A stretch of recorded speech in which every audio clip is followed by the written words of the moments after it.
ગુજરાતમાં આપનું સ્વાગત છે। રાજકોટ જિલ્લાના ધોરાજી નજીક આવેલા ભાદર 2 ડેમમાંથી સિંચાઈ માટે પાણી છોડાયું। પૂર્વ ધારાસભ્ય લલિત વસોયાએ 8 ઓગસ્ટે ગુજરાતના મુખ્યમંત્રીને પત્ર લખી ભાદર 2 માંથી સિંચાઈનું પાણી છોડવા કરી હતી માંગ। ભાદર 2 માંથી સિંચાઈ માટે પાણી છોડવામાં આવતા ખેડૂતોમાં ખુશીની લહેર। ભાદર કેનાલ કાંઠા વિસ્તારના ખેડૂતોને થશે લાભ। 100 ક્યુસેક પાણી ભાદર 2 ડેમમાંથી સિંચાઈ માટે કેનાલમાં છોડવામાં આવ્યું।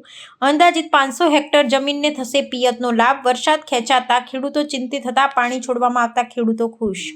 નાયબ કાર્યપાલક ઇજનેર સિંચાઈ યોજના પેટા વિભાગ નંબર 1/4 ધોરાજી આપણે ભાદર 2 સિંચાઈ યોજનાના કમાન્ડ વિસ્તારના લાભિત ખેડૂતોને ખરીફ સિંચાઈ માટે પાણી છોડવાની માગણી આવતા આપણે યોગ્ય મંજૂરી લઈ અને કેનાલમાં પાણી છોડેલ છે। હાલ કેનાલ 100 ક્યુસેક ઉપર ચાલુ છે અને ખેડૂતોને બધાને પાણીનો લાભ મળી રહ્યો છે, જેથી કરીને એને ચોમાસું સિઝન દરમિયાન જે પાક વાવેલ હતો એને જીવનદાન મળી રહેશે અને એને પાકના ઉત્પાદનમાં પણ જળવાઈ રહેશે। લોકોને ટોટલ કેટલા પાણ માટે આયોજન અત્યારે કેટલા છોડવામાં આવ્યું? અત્યારે ખેડૂતોની માગણી 1 પાણની હતી તો 1 પાણ મુજબ આયોજન કરીને પાણી છોડવામાં આવ્યું છે। હવે પાછી જો ફરી ખેડૂતોની માગણી આવશે તો હવે પૂર્વ મંજૂરી લઈને ફરી પાછું અમે પાણી છોડશું। સાહેબ, અંદાજિત કેટલા હેક્ટરને લાભ થશે? અત્યારે હાલ અંદાજિત 500 હેક્ટરને લાભ થશે અને જો વધારે ખેડૂતોની ડિમાન્ડ આવશે 600-700 હેક્ટર માટે તો પણ અમારા પાસે પાણીનો પર્યાપ્ત જથ્થો ઉપલબ્ધ હોય તો અમે આપી શકીશું।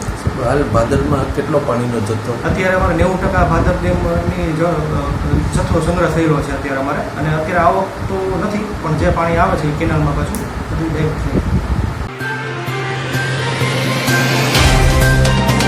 तो व्हाट्सएप, ट्विटर, फेसबुक, इंस्टा जहाँ भी आपका अकाउंट है इसे शेयर बटन के द्वारा वहाँ पर शेयर करें।